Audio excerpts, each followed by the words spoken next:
आपके साथ मैं हूं अंजना ओम कश्यप। बड़ी खबर इस वक्त की जिसके साथ हम शुरुआत करेंगे बुलेटिन की। महाराष्ट्र से आ रही है अनिल देशमुख।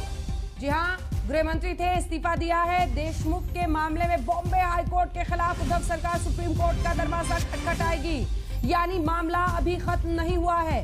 एक तरफ आज जब बॉम्बे हाईकोर्ट ने यह कह दिया कि अब इस पूरे मामले की जांच, शुरुआती जांच कह लीजिए, सीबीआई की तरफ से की जाएगी। 15 दिन में सीबीआई को शुरुआती रिपोर्ट दर्ज करनी है, जिसके बाद यह तय होगा कि एफआईआर दर्ज होगी या नहीं अनिल देशमुख के खिलाफ। उसके बाद खबर आई अनिल देशमुख इस्तीफा सौंप रहे हैं उद्धव ठाकरे को। और अब ये बड़ी खबर, अनिल देशमुख मामले में सुप्रीम कोर्ट में उद्धव सरकार हाईकोर्ट के फैसले के खिलाफ अपील करेगी।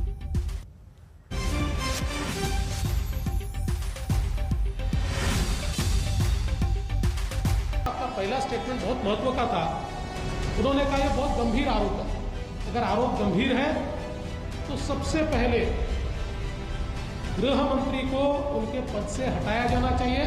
समय में ये एलिगेशन किया था वो सिर्फ अनिल देशमुख हॉस्पिटल थे के बाद साफ होने के बाद ऐसे जो कोई डिमांड है, इस डिमांड को कोई ताकत नहीं रही। हमारी मांग है कि गृह मंत्री जी ने तुरंत इस्तीफा देना चाहिए। 15 दिन पहले जब मुंबई के पूर्व पुलिस कमिश्नर परमबीर सिंह ने 100 करोड़ वसूली के आरोप वाला लेटर बॉम्ब गिराया, उसके बाद बयानों के इस भूचाल से भी कुछ नहीं हुआ।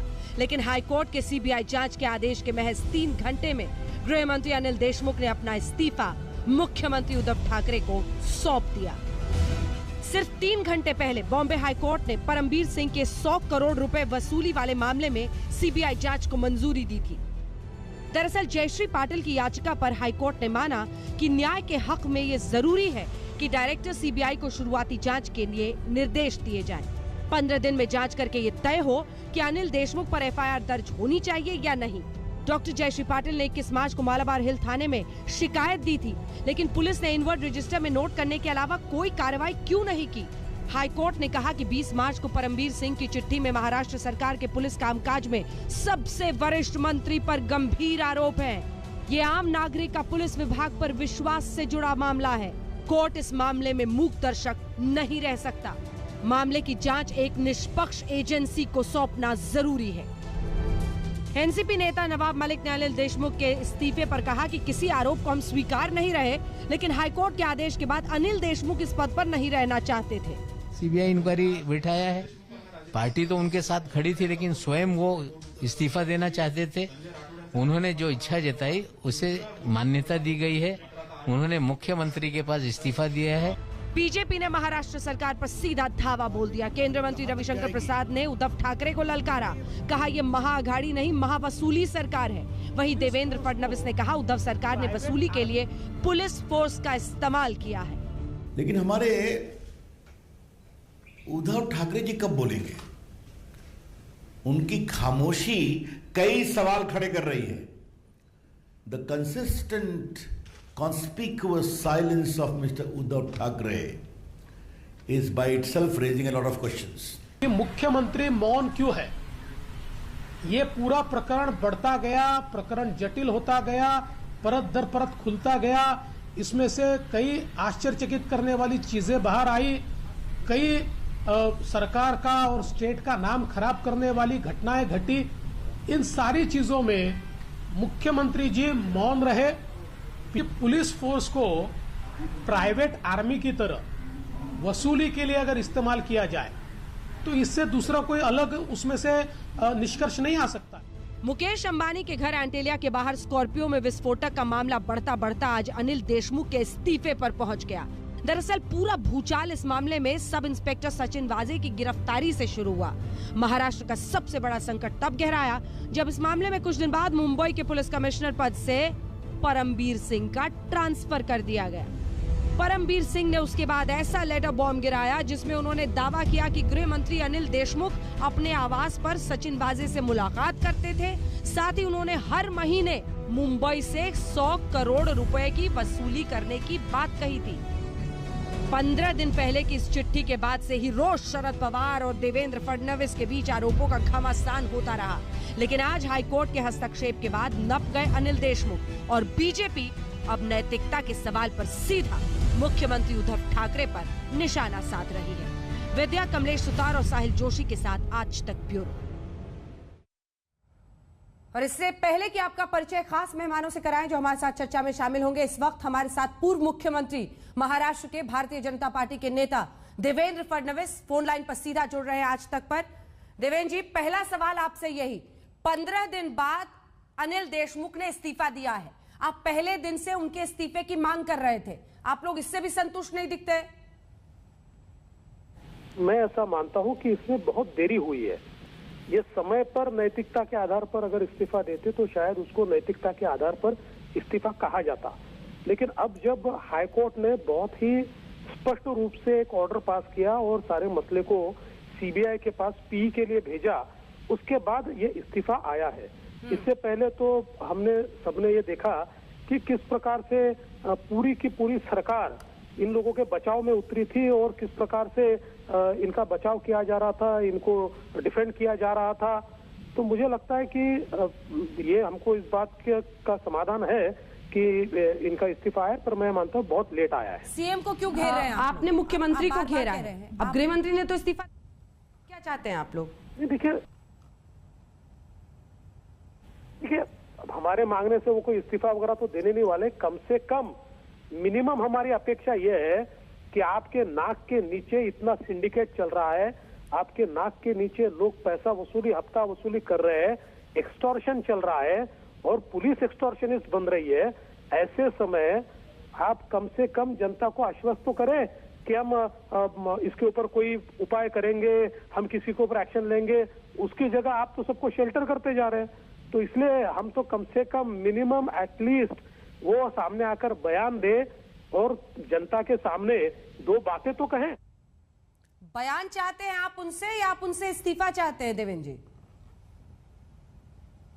नहीं, बिल्कुल मुझे तो लगता है कि इसमें शरद पवार जी की भूमिका बिल्कुल गलत रही है, क्योंकि जब दूसरी बार उन्होंने प्रेस कॉन्फ्रेंस की तो उस प्रेस कॉन्फ्रेंस में जिस प्रकार से उनकी इंफॉर्मेशन गलत निकली और एक प्रकार से उनको बैकफुट पे जाना पड़ा, क्योंकि उनकी प्रेस कॉन्फ्रेंस के दरमियान ही हम लोगों ने अनिल देशमुख का वीडियो जो है उसको चला दिया। तो मुझे लगता है कि आज जो नैतिकता की बात हो रही है, ये उस समय अगर नैतिकता के आधार पर पवार साहब इनका इस्तीफा लेते या मुख्यमंत्री जी इनको बर्खास्त करते या इनका इस्तीफा मांगते तो ये सरकार नैतिकता से चल रही है ऐसा होता। ये नैतिकता का ढोंग है, नैतिकता की कोई बात नहीं है। पूरे तरीके से उनको बचाने की व्यवस्था इन्होंने की, बचाने का पूरा प्रयास किया। जब कोर्ट का आदेश हुआ तो जब शरद पवार को भी आप इसके लिए जिम्मेदार मान रहे हैं? उद्धव सरकार का खतरा लेकिन क्या टल गया? क्योंकि देखिए आप लोग गृह मंत्री पर ही आरोप थे, उन्होंने इस्तीफा दे दिया है। नहीं, ये खतरा वगैरह तो कोई टला नहीं है। इसका कारण अभी तो शुरुआत हुई है। मैंने ये कहा था कि वाजे ये बहुत छोटा व्यक्ति है, इसके हैंडलर जो है वो सारे के सारे इसमें गवर्नमेंट में बैठे हुए हैं। अनिल देशमुख ये कोई अकेला व्यक्ति नहीं है। अभी कई परतें खुलेगी, कई लोगों के चेहरे पर के नकाब उतरेंगे, पर्दे उठेंगे, कई लोग इसमें सामने आएंगे। मैं ऐसा मानता हूं कि सीबीआई का ये जो कोई इन्वेस्टिगेशन होगा, ये इन्वेस्टिगेशन सिर्फ इन्वेस्टिगेशन नहीं होगा, तो एक प्रकार की क्लिनजिंग एक्टिविटी होगी। पिछले 1-1.25 साल में मुंबई पुलिस के अंदर या महाराष्ट्र की पुलिस में जो तत्व एक प्रकार से तैयार हुए, जिन्होंने एक सिंडिकेट राज चालू किया और एक प्राइवेट आर्मी की तरह ये पुलिस का इस्तेमाल करना शुरू किया, ऐसे सब लोगों के चेहरे से नकाब हटेंगे। एनसीपी ही सिर्फ जिम्मेदार है या तमाम पार्टियों पर? देखिए आप बार बार ये कह रहे हैं फडणवीस जी की तमाम लोग घेरे में आएंगे, कई परतें खुलेंगी। परतें खुलने का क्या मत इशारा कर रहे हैं? एनसीपी तक ही मामला जाएगा क्योंकि गृह मंत्री एनसीपी के थे, या तमाम पार्टियों को घेर रहे हैं आप? देखिए तीनों पार्टियां इसमें बराबर की शामिल है, बराबर की हकदार है और शिवसेना तो पल्ला झाड़ ही नहीं सकती, क्योंकि इन सबको बचाने का काम ही शिवसेना ने किया है। वजह को तो लाने वाली ही शिवसेना है, वजह के तो जो जिनका आशीर्वाद उनको मिला है वही शिवसेना है, तो वो किस प्रकार से अपना पल्ला झाड़ सकती है। और मुझे ऐसा लगता है कि मुंबई में सभी लोग जानते हैं कि जो कोई मुंबई की पोस्टिंग्स होती थी, उस पोस्टिंग में के लिए एनसीपी थोड़ी थी, उसमें शिवसेना भी थी, चंद पोस्टिंग में कांग्रेस भी वहां पर थी। तो ये सारा जो सिंडिकेट चल रहा था, ये कोई एक पार्टी का सिंडिकेट नहीं था, इस सरकार में बैठे हुए सारे पार्टियों के लिए सिंडिकेट चला रहे थे। धन्यवाद आपका हमारे साथ जुड़ने के लिए। देवेंद्र फडणवीस हमारे साथ जुड़े हुए थे, जिन्होंने कहा है कि तीनों ही पार्टियां कटघरे में है। कई सारे गंभीर सवाल वो खड़े करते हुए इस वक्त महाराष्ट्र सरकार पर। अब आपका परिचय उन खास मेहमानों से करा देते हैं जो हमारे साथ इस चर्चा में शामिल हो रहे हैं। हमारे साथ राम कदम जी, भारतीय जनता पार्टी के प्रवक्ता, मुंबई से जुड़ गए हैं। रवि श्रीवास्तव जी, पॉलिटिकल एनालिस्ट के तौर पर। पीके जैन साहब, additional director general of police, हमारे साथ स्पेशल ऑपरेशंस महाराष्ट्र के जुड़ रहे हैं। विजय कृष्णन जी, नेता शिवसेना के, हमारे साथ जुड़ रहे हैं। जयश्री पाटिल, जो कि पिटिशनर थी इस पूरे मामले में, बहुत अहम उनकी भूमिका रही है। अविनाश आदिक, प्रवक्ता एनसीपी के, हमारे साथ जुड़ रहे हैं। मैं सबसे पहले विजय जी आपके साथ शुरुआत करना चाहती हूं। मामला तो फंस गया है, बीजेपी कह रही है कि अब मामला सीधे मुख्यमंत्री की नैतिकता का है, क्या जवाब होगा? पहला सभी प्रवक्ताओं को मैं नमस्कार करता हूं। ओम कश्यप जी, आप ये समझिए कि हर राष्ट्र में, हर सरकार में एक आदमी पर एक इल्जाम लगाया तो तुरंत वो राजीनामा देता है। ऐसे ही एक अनमोल रतन अनिल देशमुख जी, समझिए उसका नाम है देशमुख, कभी नहीं धोखा देने के लिए बैठता है कुर्सी पर, और लोगों के जेब से पैसा निकालने के लिए एक होम मिनिस्टर पदवी में नहीं बैठते हैं। ये सब वाकई बीजेपी का एक चंदमामा कथा है, कोई भी ये सुनने के लिए तैयार नहीं है। सबूत का मामला है जो हाईकोर्ट ने एक प्रिलिमिनरी इन्वेस्टिगेशन के लिए सीबीआई को पूछा है। 15 दिन जाना है, 15 दिन के 15 दिन के बाद कुछ भी सबूत नहीं आएगा। हाँ। फिर अनिल देशमुख जी तो होम मिनिस्टर बनकर आएगा।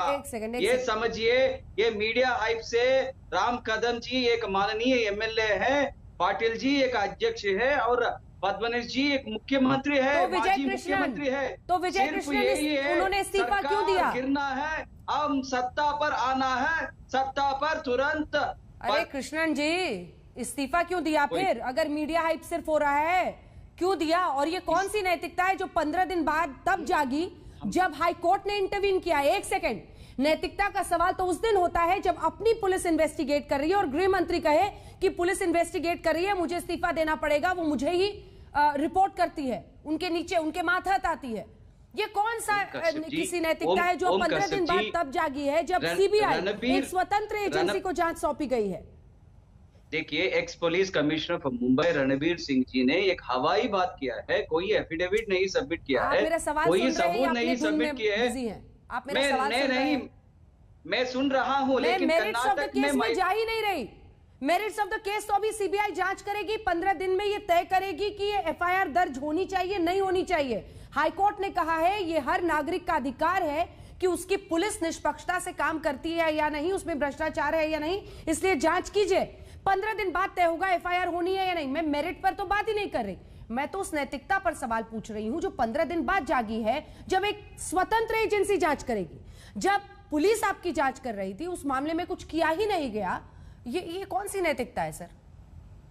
मैं ओम कश्यप जी आपको बताना चाहता हूं, कहीं पर सबूत नहीं मिला है, सीबीआई को भी सबूत नहीं है, इसलिए कोई एफआईआर भी नहीं है। लेकिन आप समझ सकते हैं, ईडी और सीबीआई बीजेपी का कठपुतली बन चुका है। इसे मैं सीबीआई को एक मर्यादा पूर्वक विनती कर रहा हूं, आप निष्पक्षपात इन्वेस्टिगेशन कीजिए। कोई इसको आपने तैयारी नहीं की है, आपके पास कोई तर्क नहीं है, इसलिए आप मेरे सवाल का जवाब नहीं दे रहे हैं। आप ना ये बता रहे हैं कि कौन सी नैतिकता है, ना आप ये समझ पा रहे हैं कि अभी तो सीबीआई और ईडी मामले में आई नहीं है। हाई कोर्ट ने कहा है कि मैं सीबीआई डायरेक्टर को निर्देश दे रहा हूं कि 15 दिन में शुरुआती रिपोर्ट दीजिए। आपको पता है या नहीं कि क्या हुआ है केस में, या बिना तैयारी के आ गए? मैं बिल्कुल तैयार होकर आया हूं। मैं इतना ही आपको दिखाइए बाकियों को। जयश्री पाटिल, सबूत कहाँ है? सबूत कहाँ है? अनिल देशमुख में राम कदम जी फौरन आपके पास आऊंगी। जयश्री पाटिल, चूंकि आप ही याचिका करता थी, उसके बाद राम कदम जी मैं फौरन आपके पास आऊंगी, चूंकि आप याचिका करता थी इस पूरे मामले ने। अगर संक्षिप्त में हमारे दर्शकों को आप बताएं कि कैसे आपकी याचिका की वजह से आज मामला इस हद तक पहुंचा कि अनिल देशमुख का रेजिग्नेशन हुआ। जयश्री, माननीय उच्च न्यायालय ने जो निर्णय दिया है, जो गृह मंत्री है अनिल देशमुख जो 100 करोड़ का जो मंथली करप्शन करते थे, और शरद पवार जो सुप्रीमो है नेशनलिस्ट कांग्रेस पार्टी के, उनका ब्लेसिंग उनके सर पे है। और वही करप्शन का मामले में मैंने मलबार हिल पुलिस स्टेशन में कंप्लेंट दाखिल की, लेकिन मेरी कंप्लेंट का एफआईआर नहीं दर्ज किया गया, ना ही मेरा स्टेटमेंट रिकॉर्ड किया गया। इसलिए मैंने उच्च न्यायालय में याचिका दाखिल किया, और उच्च न्यायालय ने मेरा मैटर को बहुत ही गंभीरता से लेते हुए इस मैटर में ये इन्वेस्टिगेशन स्टेट पुलिस क्लियरली नहीं कर सकती, क्योंकि होम डिपार्टमेंट जो है वो अनिल देशमुख के अंडर आता है। और मेरे कंप्लेंट में एफआईआर इसीलिए नहीं हुआ क्योंकि होम मिनिस्टर जो है वो पुलिस को रूल करते हैं। इसीलिए ये इन्वेस्टिगेशन सीबीआई के डायरेक्टर करेंगे। 15 दिन के अंदर उन्होंने मुझे बुलाना है, और कॉग्निजेंस ऑफिसर होते हैं तो मिस्टर शरद पवार यानी अभी तक आपने बताया कि 20 मार्च को 20 मार्च को ये चिट्ठी परमबीर सिंह ने लिखी थी, जिसमें पूर्व कमिश्नर मुंबई ने, जो कि करंट सर्विंग आईपीएस ऑफिसर हैं, उन्होंने गंभीर आरोप लगाया 100 करोड़ वसूली वाला, और ये वसूली कांड का पूरा आरोप। इस मामले में आपने अगले दिन 21 को जब मालाबार हिल के थाने में जाकर रिपोर्ट दी, तो एक एंट्री करने के अलावा कोई जांच की शुरुआत इस पर नहीं हुई थी। क्या मुंबई में कहीं पर इस बड़े एलिगेशन पर, बड़े आरोप पर, एक पूर्व कमिश्नर मुंबई के, कहीं पर जांच नहीं हो रही थी? कहीं भी जांच नहीं हो रही थी। इन्वेस्टिगेशन को दबाया जा रहा था। पुलिस भी मुझे लगता है अंदर ठेक थे, उन्होंने एफआईआर दर्ज नहीं कराई। और मुझे आज बहुत खुशी है, माननीय चीफ जस्टिस ने मुझे कहा है, एक तो ब्रेव लेडी है जो कि 100 करोड़ के करप्शन में अनिल देशमुख के अगेंस्ट, मिस्टर शरद पवार के अगेंस्ट खड़ी हो चुकी है।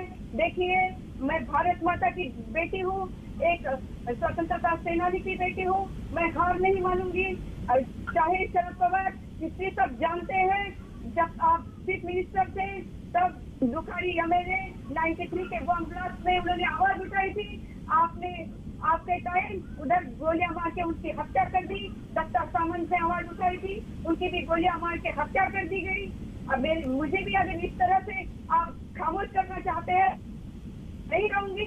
Corruption is a cancer to this nation, और इस कैंसर के खिलाफ मैं लड़ने के लिए हमेशा के लिए तैयार हूँ। और मैं अगर नहीं रहूंगी तो मेरे जैसी कई बेटियां इस देश के साथ खड़ी रहेगी करप्शन के खिलाफ। क्या इस देश का बिजनेसमैन सेफ नहीं है? इस देश का कॉमन पर्सन सेफ नहीं है? जब वोट देकर, अपने मत देकर चुन के लाते हैं उनको, तो वो इस तरह से करप्शन करके पब्लिक को ही लुटते हैं। इससे ज्यादा शेमफुल बात नहीं है। ठीक है, जल्दी से आपके पास राम कदम जी आते हुए, जयश्री पाटिल की याचिका पर यह पूरा मामला इस मकाम तक पहुंचा है और आप लोग सियासी रूप से इसको उछाल रहे हैं। सवाल यह है कि वो तो कह रहे हैं अब सुप्रीम कोर्ट जाएंगे हाई कोर्ट के फैसले के खिलाफ, और आप लोग मुख्यमंत्री से पूछ रहे हैं कि आपकी नैतिकता का क्या हुआ? देखिए अंजना जी, इस मंत्रणा के आरंभ में मैं तर्कों के आधार पर कुछ बिंदु पर आपका ध्यान आकृष्ट करना चाहूंगा। सबसे मूल बात, 52 पन्नों के न्यायपालिका के फैसले में स्पष्ट रूप से उन्होंने इस बात का ऑब्जर्वेशन किया है कि महाराष्ट्र की सरकार के द्वारा, पुलिस के द्वारा ये जांच नहीं हो सकती और इसलिए उन्होंने सीबीआई के जांच के संदर्भ में निर्देश दिए हैं। यह अपने आप में महाराष्ट्र सरकार को, ये जो वसूली सरकार है, इसे करारा तमाचा है। नैतिकता इनकी कहां खो गई थी पिछले दिनों? अब अचानक ऐसा क्या हो गया कि इन्हें नैतिकता की याद आ गई? शरद पवार जी ने 24 घंटों के अंतराल में 2 प्रेस वार्ता करी। पहली प्रेस वार्ता में शरद पवार जी कहते हैं कि गृह मंत्री देशमुख जी के इस्तीफे का फैसला महाराष्ट्र के मुख्यमंत्री लेंगे। चंद घंटों में ऐसा क्या हो गया कि शरद पवार जी ने यू टर्न मारते हुए कहा कि इस्तीफा देने की कोई आवश्यकता ही नहीं है। अगर देशमुख जी मुंह खोलते तो तीनों दलों के बड़े नेता मुंह दिखाने के लायक न रहते। अगर कर नहीं है तो डर किस बात का? अगर डर रहे हैं तो इन्होंने कुछ ना कुछ किया है, यह देश जानता है। नैतिकता की बात करने का अधिकार ये महाराष्ट्र की सरकार खो चुकी है।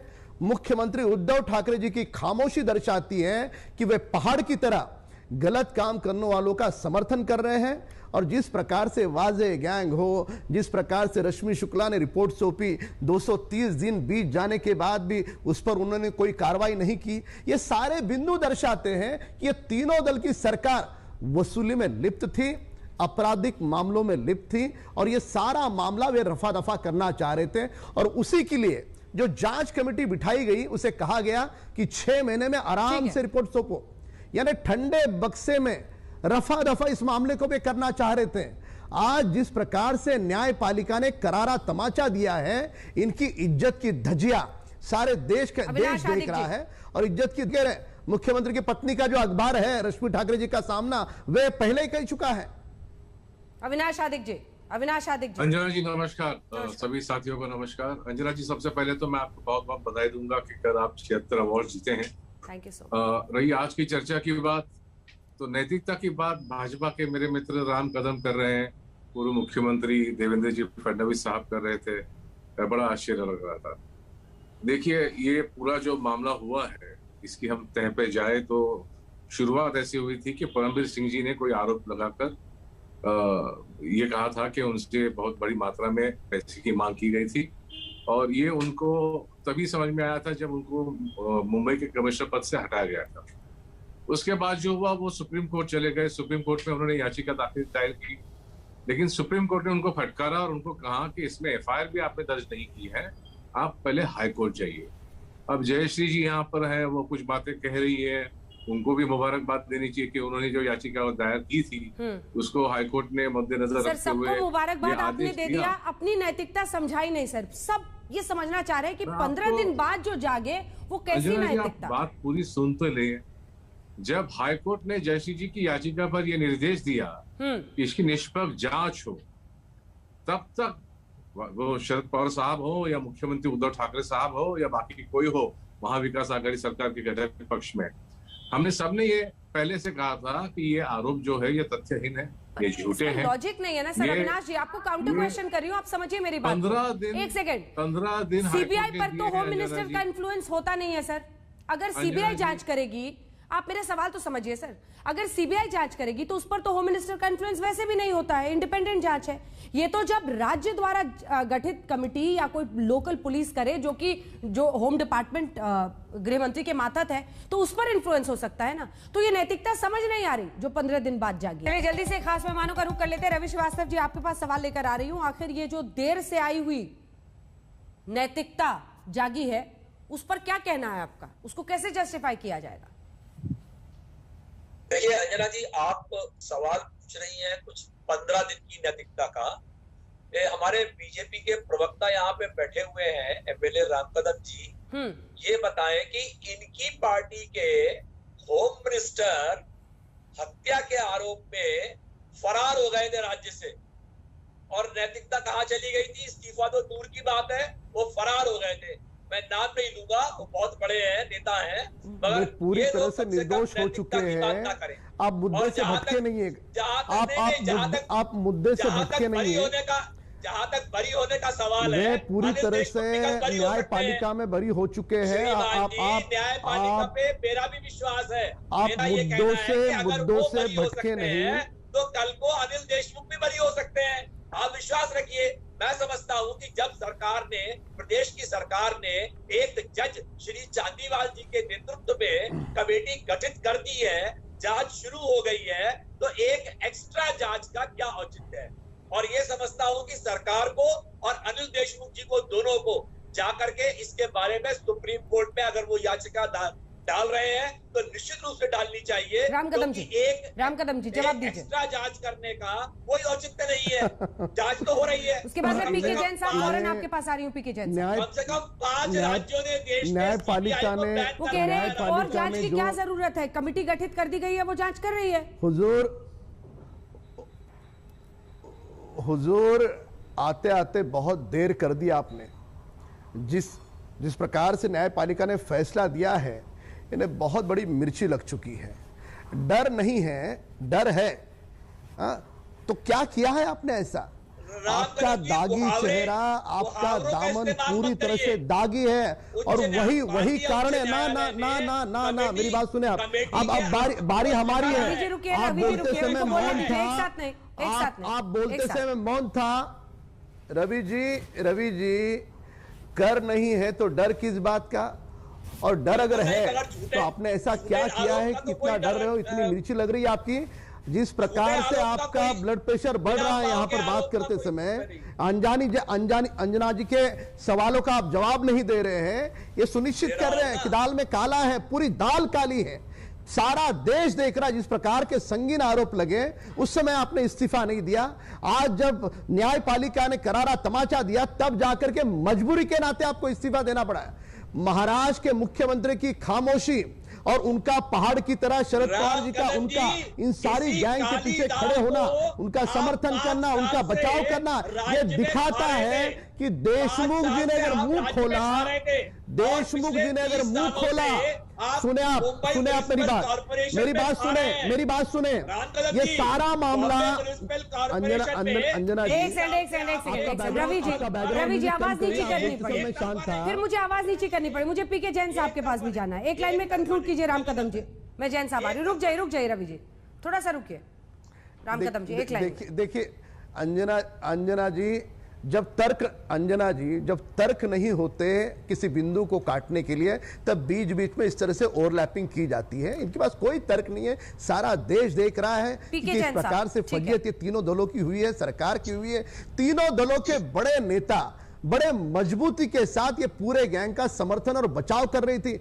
देशमुख जी मुंह खोले तो ये तीनों दल और ये सरकार मुंह दिखाने के लायक नहीं होगी। इसलिए देशमुख जी का इस्तीफा ये सरकार नहीं ले रही थी। पीके जैन साहब, जो पुलिस यानी एक राज्य में जो होम डिपार्टमेंट के तहत मातहत पुलिस काम करती है और सीबीआई के काम करने के तरीके को और दोनों की फंक्शन के बीच का फर्क जानता है, वो उसको किस तरह से देखता है? दबाव में घिर जाने के बाद जब हाईकोर्ट ने कहा सीबीआई जांच होगी तब का इस्तीफा, या वाकई नैतिकता दिखता है आपको इसमें?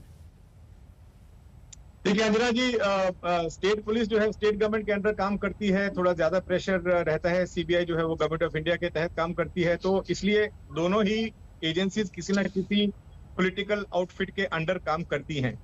मुझे सिर्फ इसमें इतना ही बताना, मैं थोड़ा प्रोसीजर आपको बता दूं कि जब एक किसी केस में इंक्वायरी होती है तो इंक्वायरी की रिपोर्ट गृह विभाग के मार्फत जीएडी और बाद में मुख्यमंत्री के पास जाती है।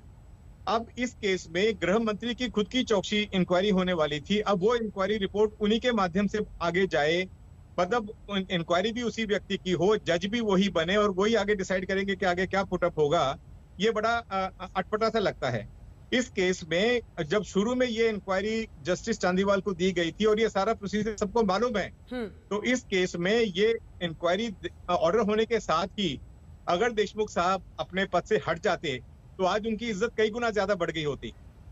आज और चांदीवाल साहब की इंक्वायरी में या रिटायर्ड जज की इंक्वायरी में क्या फर्क है? दोनों इंक्वायरीज हैं। सीबीआई को इंक्वायरी दी गई तो इमीडिएटली इस्तीफे की नौबत आ गई, उससे पहले नहीं आई। मैं शुरू से ये कह रहा था कि इसमें विटनेसेस पुलिस अधिकारी हैं, इसमें जो स्टाफ उनका पर्सनल है वो इसमें विटनेस है और परमवीर सिंह खुद हैं। तो जब एक उसी गृह मंत्री के नीचे काम करने वाले सारे मातहत अधिकारी जो हैं वो इसमें विटनेसेस हैं, तो इसमें निष्पक्ष जांच कैसे हो सकती है? इसलिए बहुत जरूरी था सरकार के लिए कि ये उनको वहां से दूसरे किसी डिपार्टमेंट में। हाँ जी जैन साहब, मेरा सवाल सुनिए। मैं तो ये सोच रही हूँ कि ये 15 दिन जो निकल गए, इन्वेस्टिगेशन किस तरह से हैम्पर होता है इन तमाम केसेस में? क्योंकि अगर इतना, और वो भी एक सर्विंग आईपीएस ऑफिसर आरोप लगा रहे हैं कि सचिन वाजे के घर में मीटिंग होती है तो वहां पर कैमरा फुटेज हो, जो भी हो, मतलब 15 दिन बीत जाना अपने आप में बताता है कि कैसे मामला किस तरह से बढ़ रहा है। मतलब एक आम नागरिक के तौर पर अगर कोई ये जानना समझना चाहे कि ऐसे मामलों में क्या एक निष्कर्ष तक पहुंचेंगे भी, सवाल नंबर 1। सवाल नंबर 2, सबूतों का क्या? क्योंकि गृह मंत्री हैं, लगातार रहे 15 दिन, तमाम लोग हैं, कौन सी फुटेज, कैमरा फुटेज हो, जो भी, जो बहुत ही एक तरह से इंपॉर्टेंट एविडेंस हो सकता है, वो सब अभी तक बरकरार उसी तरह से है। इसकी गारंटी कौन देगा? इसकी कोई गारंटी नहीं है। देखिए, उनके निवास स्थान का सीसीटीवी कैमरा है, उनके कार्यालय का सीसीटीवी कैमरा है, जहां वो बोलते हैं कि हॉस्पिटल में रहे या नागपुर में अपने घर में क्वारंटाइन रहे, वहां की कोई एविडेंस है। अब आप देखिए कि सचिन वजे के केस में एनआईए ने कहां से सीसीटीवी फुटेज निकाली। इसी तरह से ये जो सारी सीसीटीवी फुटेज है, उस केस में भी डीवीआर गायब हो गया, कुछ एविडेंस जो है वो नष्ट कर दिया गया, कुछ एविडेंस नदी में डाल दिया गया। तो इस तरह की बहुत सारी चीजें हुई। तो बहुत संभव है कि जैसे जैसे समय पास होता है तो वो एविडेंस डिस्ट्रॉय की जाती है या होने की संभावना रहती है। अब इस केस में सीबीआई कहां तक पहुंचेगी, लेकिन इसमें सबसे अहम चीज यह है कि बहुत सारे विटनेसेस परमबीर सिंह ने अपने लेटर में कोट किए, बहुत सारी सिचुएशंस और डेट्स उसने अपने लेटर में कोट की। तो ये उसमें बहुत सारी टेक्निकल एविडेंस आज भी इकट्ठी हो सकती है। डीवीआर अगर मिल जाए, नष्ट भी कर दिया गया, फुटेज डिलीट भी हो गई तो भी रिकवर की जा सकती है, लेकिन इंक्वायरी को नुकसान जरूर पहुंच सकता है, इसके बारे में कोई दो मत नहीं। कृष्णन साहब, और अगर नुकसान पहुंचता है, ठीक है, आप ही का सवाल मैं उनसे पूछ रही हूँ, और कृष्णन जी अगर नुकसान पहुंचता है एक निष्पक्ष और ईमानदार जांच को, तो जवाबदेही और जिम्मेदारी किसकी होगी? आप मुझसे बोल रहे हैं? हाँ, आप ही से बोल रही हूँ। जी जी, मैं आपको ये विनती करना चाहता हूँ, हर बार आप ये कह रहे हैं क्यों 15 दिन पहले ही राजीनामा सवाल का जवाब नहीं दे रहे हैं, वहीं पर कहानी ले जा रहे हैं। आप सवाल सुन के उसका जवाब क्यों नहीं देते हैं? आप जो सोच रहे होते हैं वहीं पे आप मेरे सवाल का जवाब दीजिए ना। डिबेट आगे बढ़ गई है, डिबेट आगे बढ़ गई है। प्लीज जो जैन साहब कह रहे हैं उसका जवाब दीजिए। जैन साहब जैन साहब की बात का जवाब दीजिए। जैन साहब कह रहे हैं कि एविडेंस शिवसेना से नफरत 15 दिन तक, मैं बहुत खेद हूँ, आप शिवसेना से नफरत कर रहे हैं। आप बोल रहे हैं 15 दिन बाद ही अनिल विक्टिम कार्ड ही बचा क्यों नहीं राजीनामा किया है? आपको ये समझ, आप ये कहना चाहता हूँ कर्नाटका में इतना सीढ़ी आ रहा है, महिलाओं पर अत्याचार कर रहे हैं बीजेपी लोग, क्यों एक आवाज भी, एक बिल भी नहीं पिटीशन फाइल किया जी पाटिल ने? पाटिल की नहीं पाटिल जी, आपके जान के लिए कोई खतरा नहीं है। पास जवाब नहीं है। जैन समावेश में ऐसा बता रहे कि वो उनको एक ही चीज मालूम है, एक ही सेंटेंस पकड़ के बैठे हुए हैं। आप मुद्दे पे बात कीजिए ना, और विक्टिम कार्ड खेलना बंद कीजिए। मुझे नहीं लगता आपकी पार्टी के लोग विक्टिम कार्ड खेलने में विश्वास रखते हैं। ये बाल ठाकरे की पार्टी है, भूलिएगा मत। इसलिए विक्टिम कार्ड जेब में रखिए, सवाल का जवाब दीजिए। पीके जैन साहब कह रहे हैं कि 15 दिन बीत गए हैं, ऐसे मामलों में एविडेंस के साथ छेड़छाड़ का सबसे बड़ा खतरा रहता है। वो होम मिनिस्टर बने रहे, अगर एक निष्पक्ष और ईमानदार जांच नहीं हो पाती है तो जवाबदेही किसकी होगी? काश्यप जी, मैं यही कहना चाहता हूँ, ये 15 दिन का बात नहीं है। कभी भी महाविकास आघाड़ी इन्वेस्टिगेशन को बर्बाद नहीं करेगा। आज आके हाईकोर्ट नहीं प्लीज जैन जी, मुझे एक मौका दीजिए। हाईकोर्ट ने साफ सीबीआई को प्रिलिमिनरी इन्वेस्टिगेशन करने के लिए, है, इसलिए इधर उधर की बात नहीं, मुझे लगता है इससे बेहतर रवि श्रीवास्तव डिफेंड करेंगे। रवि श्रीवास्तव सचिन वजे के पास सवाल है कि इन्वेस्टिगेशन हाउस ने क्या किया, आपको मालूम है ना क्या किया? रवि श्रीवास्तव, देखिए जनता शॉक में है, और सिर्फ मुंबई की, महाराष्ट्र की नहीं। रवि जी पूरा सवाल सुनिए, आप भी शॉक्ड हुए होंगे। अगर एक सब इंस्पेक्टर की गाड़ी से नोट काउंटिंग मशीन मिल जाए, मतलब वसूली के पैसे काउंटिंग करने की मशीन, और ये तो तस्वीरें सब जगह सामने आई, बहुत गंभीर है ये। और एक सर्विंग आईपीएस ऑफिसर, जो कि ये वो कमिश्नर मुंबई के नहीं रहे लेकिन वो अभी सर्व कर रहे हैं, अगर वो इस तरह के आरोप लगाते हैं तो ये बहुत ही गंभीर मुद्दा है। एक निष्पक्ष जांच, अगर पहले दिन से ही रेजिग्नेशन करके एक जांच हो जाती तो लोगों का विश्वास रहता ना, आपने उसको डैमेज किया है। रवि जी। अंजना जी आपकी बात ठीक है। ये टिप्पणी तो माननीय सुप्रीम कोर्ट ने भी की है कि मामला बहुत गंभीर है, इसमें कोई दो राय नहीं है। मगर आप अच्छी तरह से जानती हैं कि किसी भी एडमिनिस्ट्रेशन में, पॉलिटिकल एटमॉस्फेयर में ऐसे तुरंत जांच नहीं शुरू होती है, कभी भी नहीं होती है। और जहां तक ठीक है, जयश्री पाटिल कंक्लूडिंग रिमार्क, वक्त की बहुत कमी। जयश्री पाटिल कंक्लूडिंग रिमार्क एक लाइन में। अब महाराष्ट्र सरकार सुप्रीम कोर्ट जाएगी। चलिए, उनकी आवाज नहीं आ रही। आप सभी का बहुत धन्यवाद हमारे साथ चर्चा में शामिल होने के लिए। वसूली कांड में महाराष्ट्र के गृह मंत्री अनिल देशमुख का इस्तीफा हुआ है। अब पूरे मामले की जांच 15 दिन की रिपोर्ट देकर सीबीआई को आगे बढ़ानी है। इसी पर आप देख रहे थे हल्ला बोल में चर्चा, देखते रहिए आज तक।